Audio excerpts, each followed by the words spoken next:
हाँ जी बच्चों, ये 12th की बुक है टी.एस. ग्रेवाल की, double entry book keeping accounting for not for profit organisation and partnership firm, volume number 1। इसके कुछ कॉन्सेप्ट हैं और कुछ चैप्टर हैं, ज़रा देखते हैं। इसमें कुल 8 चैप्टर हैं। पहला है financial statement for not for profit organisation, दूसरा accounting for partnership firm fundamental, तीसरी गुडविल की कैलकुलेशन और नेचर क्या होती है, fourth change in profit sharing ratio among the existing partners, fifth है admission of a partner, sixth है retirement of a partner, seven death of a partner और eighth है dissolution of a partnership firm. Chapter number 1 जो है वो देखते हैं जरा, not for profit organisation.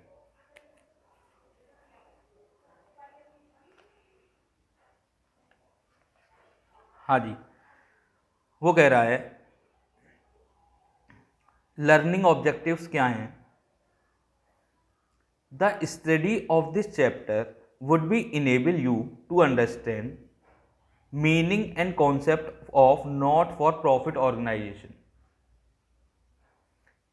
characteristic of or features of not for profit organization, difference between NPO and profit earning organization, meaning and features of receipt and payment account, difference between receipt and payment account and cash book, meaning and feature of income and expenditure account, difference between income and expenditure account and profit and loss account, difference between receipt and payment account and income and expenditure account, preparation of balance sheet, fund based accounting, preparation of income and expenditure account and balance sheet from receipt and payment account with additional information।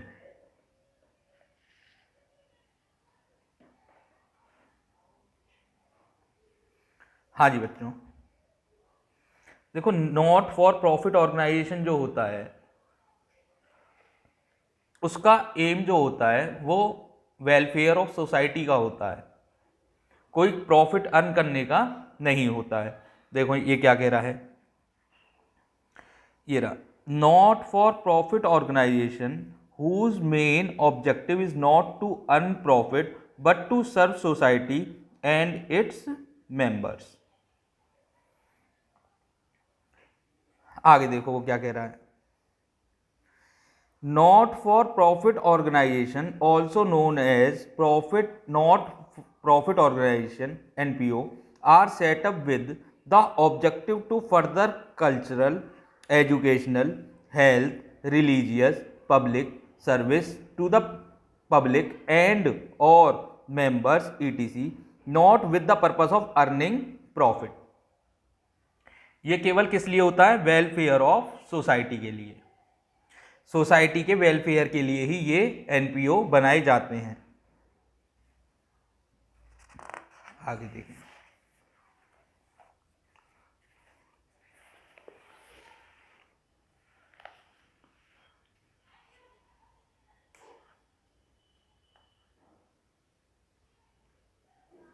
देखो क्या कह रहा है, characteristic और features of not for profit organisation entity. Not for profit organisation is a legal separate entity from its promoters.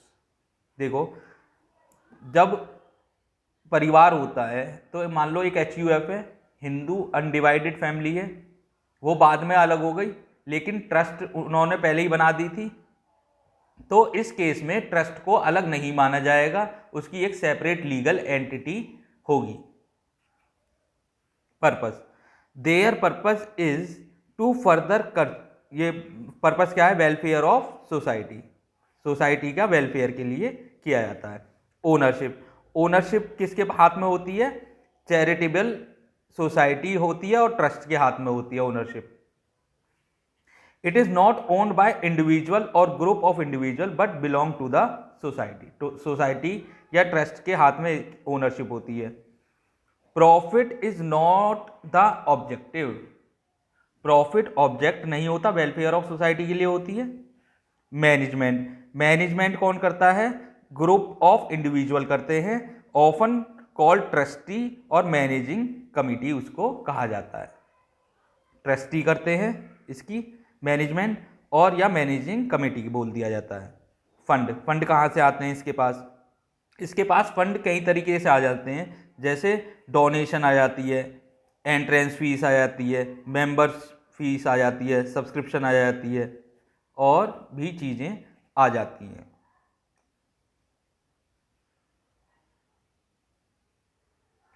Financial statement, financial statement में कितनी चीज़ें बनती हैं? 3। कौन कौन सी? एक तो receipt and payment account, income and expenditure account and the balance sheet. अब आगे देखो, difference between not for profit organisation and profit earning organisation. Purpose for which setup, purpose क्या होता है इसका? वेलफेयर ऑफ सोसाइटी, एनपीओ का, NPO का purpose क्या होता है? Welfare of society.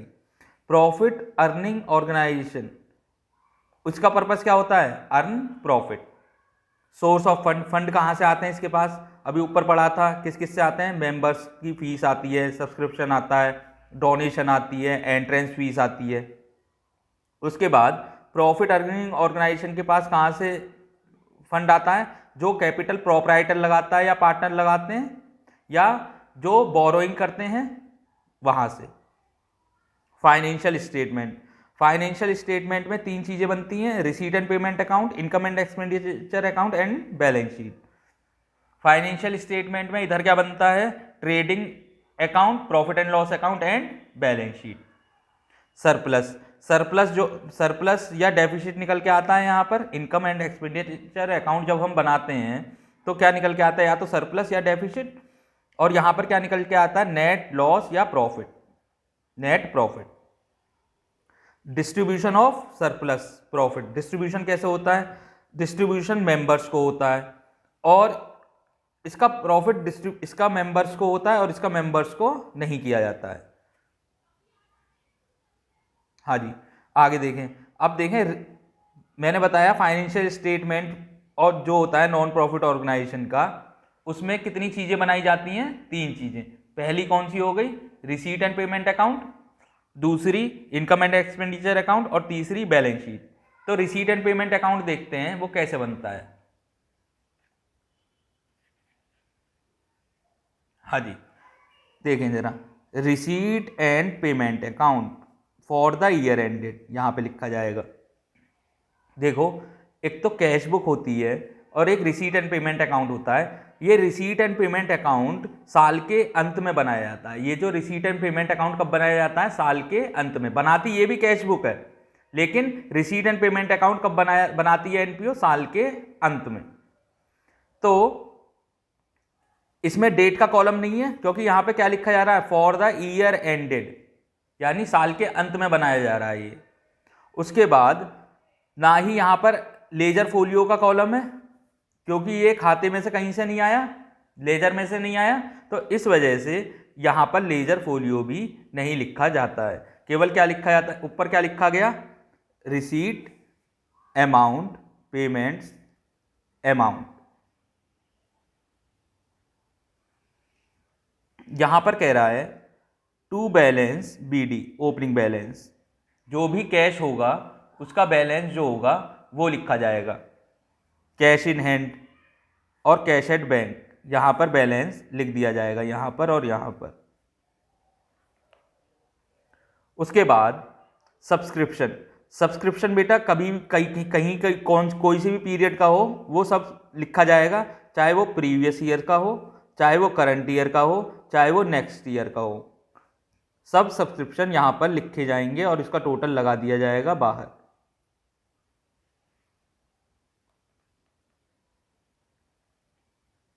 उसके बाद क्या कह रहा है? जनरल डोनेशन, जनरल डोनेशन भी लिखी जाएगी, स्पेसिफिक डोनेशन भी लिखी जाएगी। वैसे स्पेसिफिक डोनेशन कहाँ जाती है? बैलेंस शीट में भी जाएगी ये। और जनरल डोनेशन कहाँ जाएगी? इनकम एंड एक्सपेंडिचर अकाउंट में जाएगी। इनकम एंड एक्सपेंडिचर अकाउंट में जाएगी। आगे देखो, grant for specific purpose, grant मिली गवर्नमेंट से स्पेसिफिक पर्पस के लिए, तो पैसे तो आए हैं, तो पैसे आए हैं तो रिसीट एंड पेमेंट में तो मैं लिखूंगा ही, और दूसरी जगह मैं कहाँ लिखूंगा इसको, स्पेसिफिक है तो बैलेंस शीट में जाएगी। जब कंडीशन फुलफिल हो जाएगी तो वो कहाँ चली जाएगी, इनकम एंड एक्सपेंडिचर अकाउंट में, इनकम साइड में। पैसे आए हैं, ग्रांट मिली है। उसके बाद देखें entrance admission fees, entrance admission fees, ये भी क्या है, पैसे आए हैं तो ये मैं कहाँ लिखूंगा, रिसीट साइड में।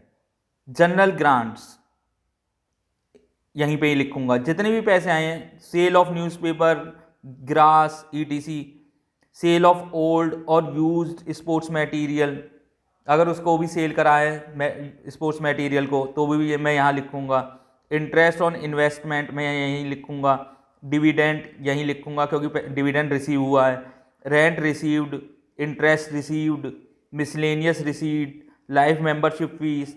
लाइफ मेंबरशिप फीस क्या होती है, जो जब क्लब कह देता है कि आप कितना ही आना कितना ही जाना हमारे क्लब में, कोई आपसे एक्स्ट्रा फीस नहीं ली जाएगी, यानी कि लाइफ मेंबरशिप फीस, आप कितने ही पीरियड के लिए हमारी सुविधाएं अवेल कर सकते हैं।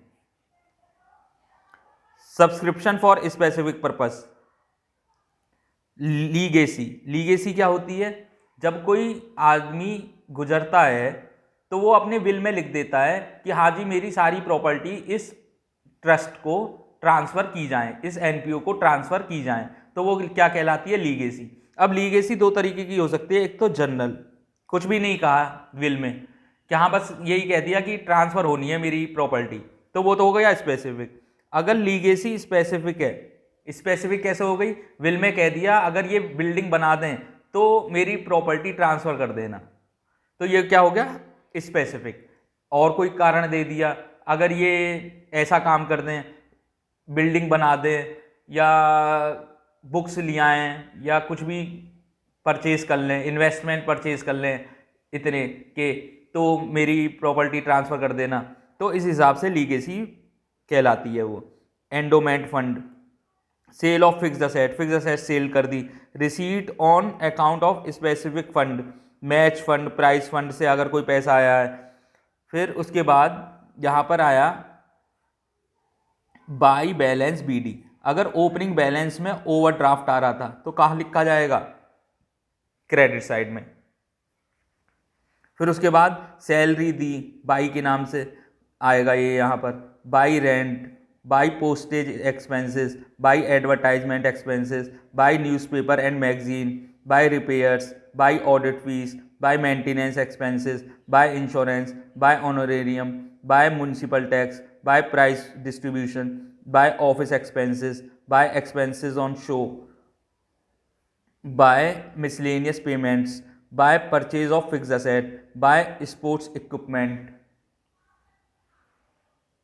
आगे देखें, बाय इन्वेस्टमेंट, इन्वेस्टमेंट परचेज करे, बुक्स परचेज की, लोन का रीपेमेंट किया, बिल्डिंग परचेज करी, बैलेंस निकाल दिया यहाँ पर, कैश इन हैंड और कैश एट बैंक, ये बैलेंसिंग फिगर आ जाएगी। इन दोनों का टोटल लगा देंगे तो टोटल क्या करेगा, ये टैली, ये टोटल क्या करेगा, आपस में टैली करेगा, ये टोटल टैली करेगा। अगर टैली नहीं करता तो ये बैंक बैलेंस क्या आ जाएगा, बैलेंसिंग फिगर में। अगर ये पोर्शन ज़्यादा आता है, पेमेंट का पोर्शन ज़्यादा आता है और रिसीट कम आती हैं, तो मैं यहाँ पर निकाल दूंगा बैंक ओडी, ये फिर बैलेंसिंग फिगर आ जाएगी।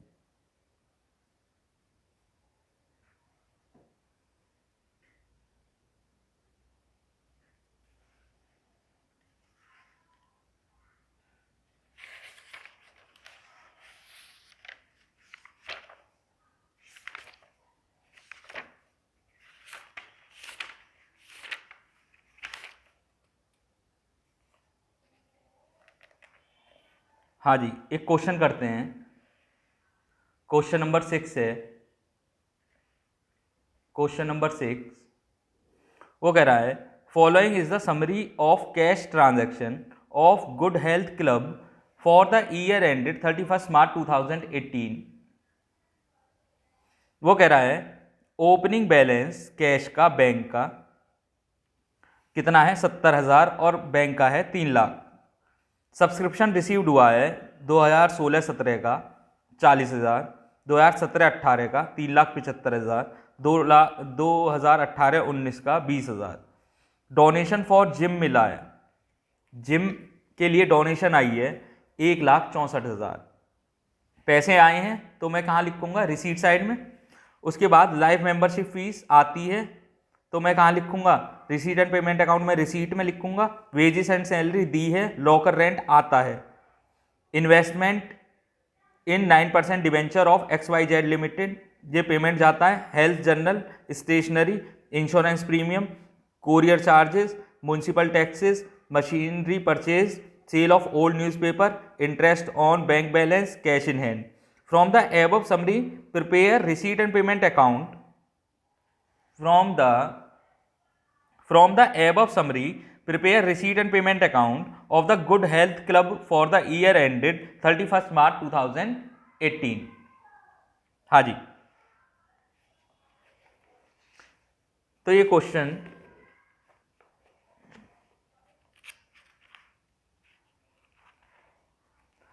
करके देखते हैं।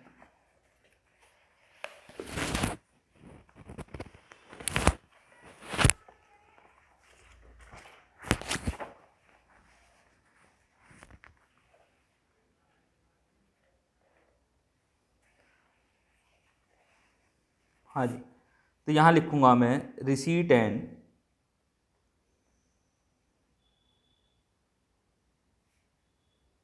Payment account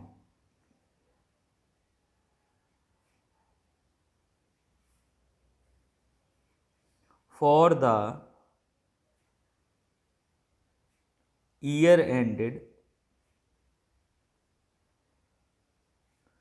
31st March 2018।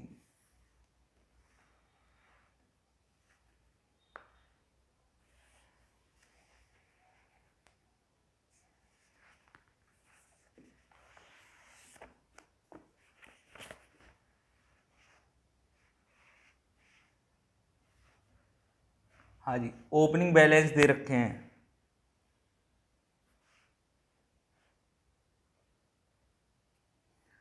हाँ जी, ओपनिंग बैलेंस दे रखे हैं कितने के, 70,000 रुपये के।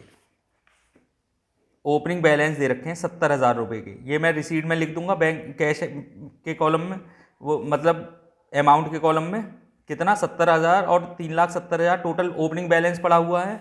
तो यहाँ लिखूंगा रिसीट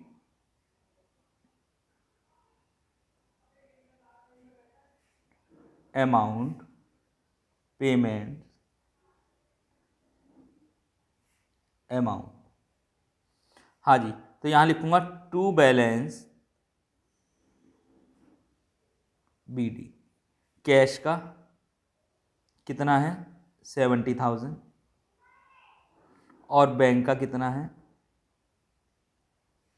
3 लाख। टोटल कितना आया 3,70,000।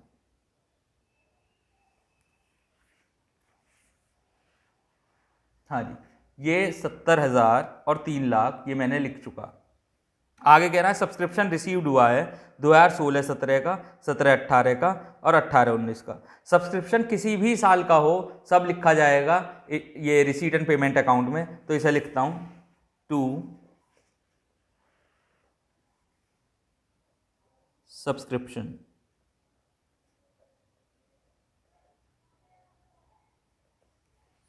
हाँ जी, सब्सक्रिप्शन 2016-17 ये कितना है 40,000,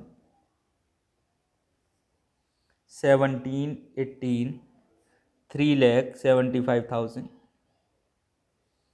18-19 ये जो एडवांस आया 18-19 20,000। हाँ जी, तो टोटल करूँगा मैं इसका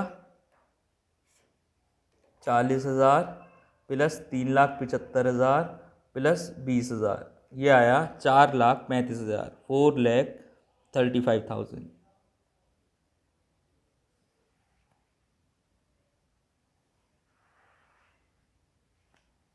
आगे देखें,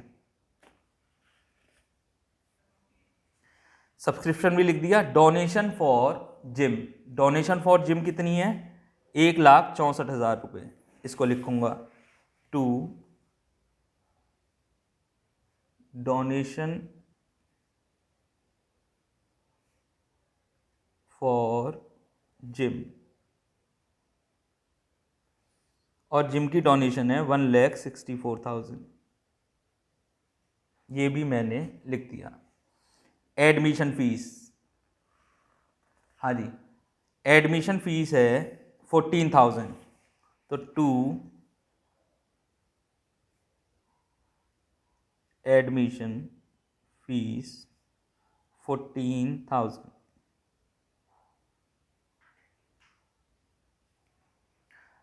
आगे कह रहा है लाइफ मेंबरशिप फीस, तो यहाँ पे डेबिट में ही लिखूंगा लाइफ मेंबरशिप फीस,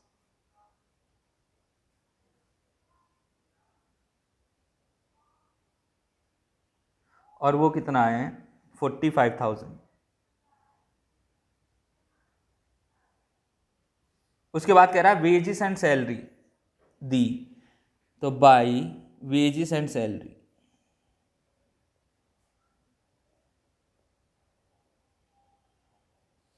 हाँ जी, वेजेस एंड सैलरी कितनी दी? 55,000।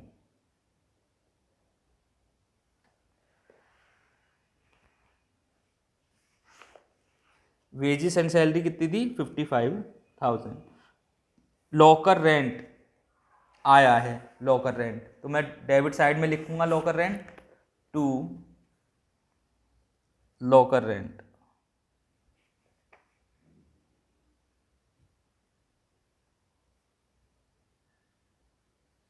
हाँ जी, लॉकर रेंट कितना है? 55 का था तुम्हारा wages and salary, 11,000 locker rent.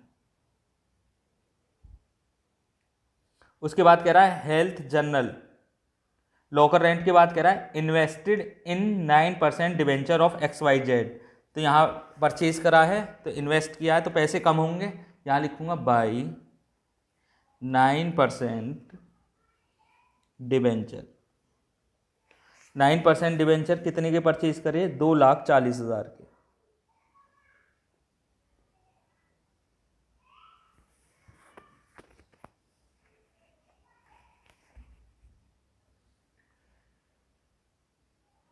हाँ जी, ये भी हो गया 2,40,000 वाला। उसके बाद health general by health general, health generals दिए 5,000 रुपये के।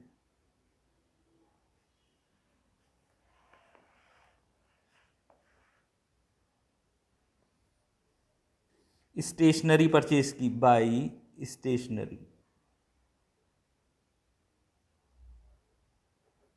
स्टेशनरी दी 12,500 की।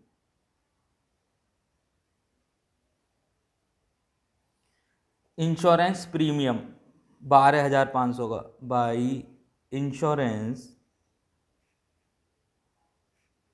प्रीमियम। हेल्थ जनरल लिख दिया 12,500 लिख दिया, और हेल्थ इंश्योरेंस प्रीमियम है 6,760 की। उसके बाद है courier charges by courier charges,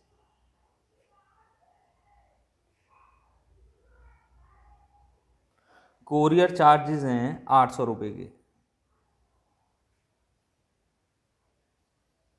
उसके बाद कह रहा है municipal taxes by municipal taxes,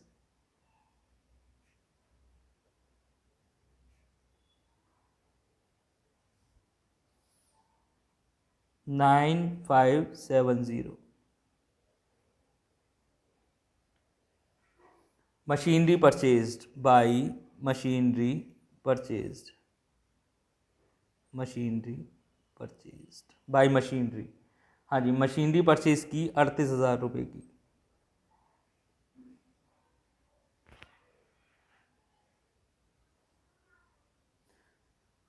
अब सेल करे न्यूज़पेपर, तो पैसे आए 300 रुपये, तो यहाँ लिखूंगा to sale of old newspaper 300 रुपये। इंटरेस्ट ऑन बैंक बैलेंस यहाँ लिखूंगा 2, interest on bank balance 1740। Cash in hand कह रहा है अब 43,000 का, तो कैश इन हैंड में यहाँ पे लिखूंगा बाई बैलेंस CD कैश 43,000। अब बैंक का बैलेंस निकालना पड़ेगा मुझे बैलेंसिंग फिगर में। हाँ जी, ये क्वेश्चन देखें दोबारा। बैलेंस दे रखे थे कैश के, बैंक के, सब्सक्रिप्शन लिख दिया, डोनेशन जिम की आई, तो जो पैसे यहाँ पर आए हैं वो मैं इधर साइड में लिखूंगा रिसीट साइड में, और जो पैसे गए हैं वो पेमेंट साइड में लिखूंगा। अब इसका टोटल लगाते हैं।